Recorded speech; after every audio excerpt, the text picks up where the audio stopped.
working with those leaders of that new communist movement who say we can't compromise with the system, we should have nothing to do with Parliament, we've got to get out of the trade unions, why can't we just set up our new organisations now and so on. And of course Lenin argued, because circumstances have changed, if you continued with no compromise with the system, no for taking part in parliamentary elections, get out of the trade unions, you'll never be able to influence key sections of the workers that you need on your side to become a majority once more in the future in order to carry through a successful revolution. And therefore I'll go through the three very, very quickly. The idea that no compromises on principle, and again it's something that, you know, especially I remember when I was young, the idea that you should compromise within the system when you want to tear the system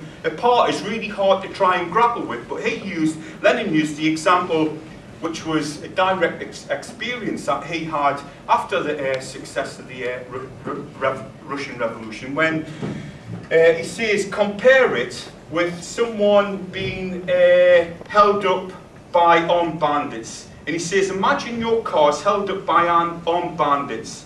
You hand them over your money, passport, revolver and car.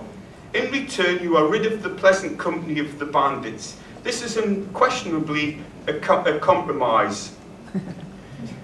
It would, however, be difficult to find a sane man who would declare such a compromise inadmissible on principle. The idea that when the balance of forces against you, when you're surrounded by armed people demanding this of you, you say, on principle, I refuse to hand over my money. Bang, you're dead. Wrong tactic. And that's a when the revolutionary movement's not on the up, that is a compromise. Now, of course, it has dangers, doesn't it? Because that's, I think, a principle compromise that hopefully all of us in this room would carry out. Certainly I would anyway. But you think of inside of the movement, other people use this idea, well, we have to compromise. Trade union officials use it, Labour politicians use it, don't they?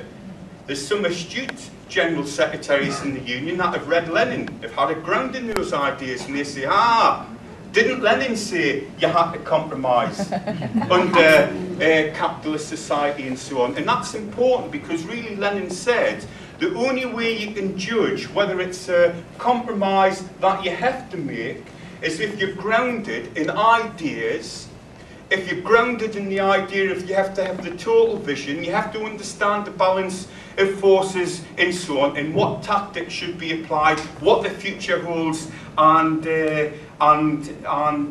so on and so on. You have to be part of an organisation that can understand when a compromise is necessary, and then when a compromise, someone's been an absolute opportunist, which then needs to be argued and taken up with. That then leads me on to the question of Parliament. Again, Lenin argued against those inside of the new movement who were saying Parliament is obsolete.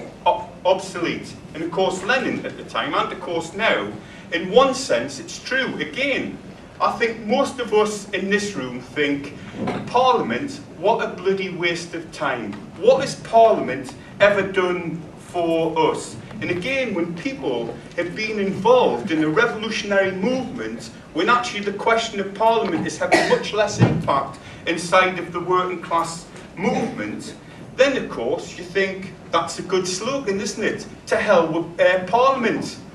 Why the hell should we be interested in what the parliamentarians have to say and so on?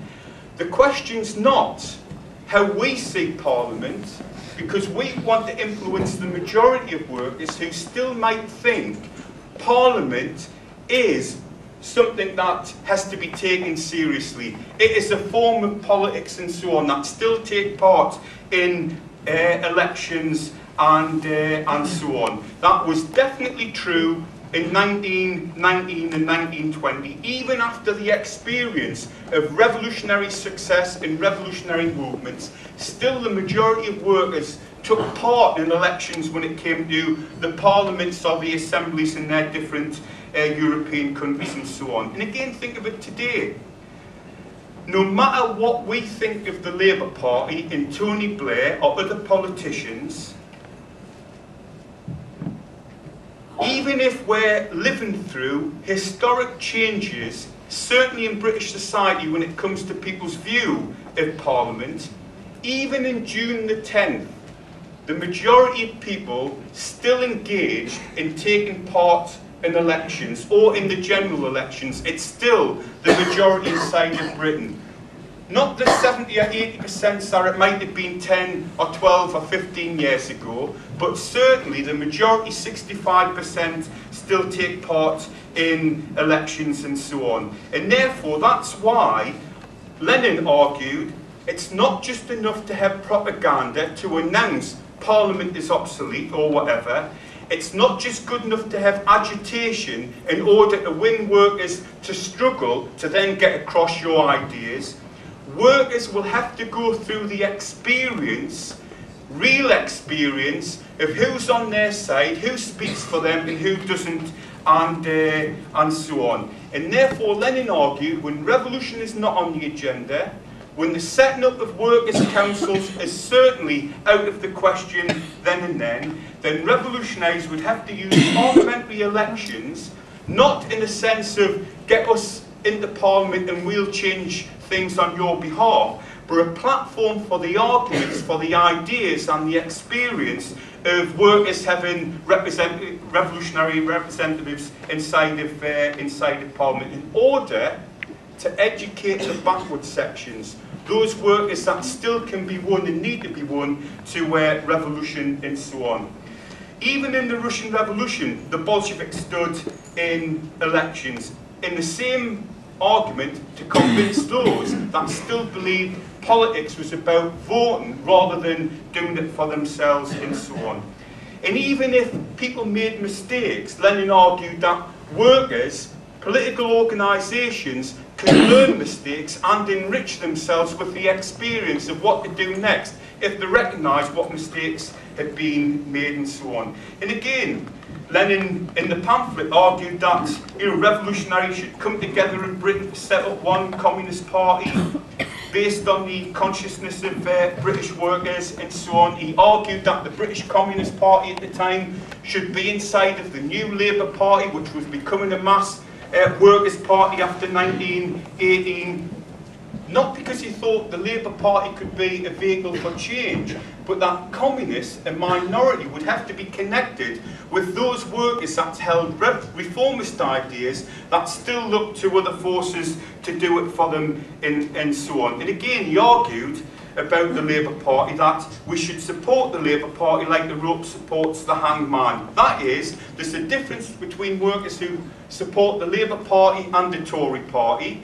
The Tory Party, workers' class consciousness thinks the party of big business, therefore stand with the workers that want to vote Labour against the class enemy, and then through experience, standing with them, argue, debate, and then the experience of Labour in office.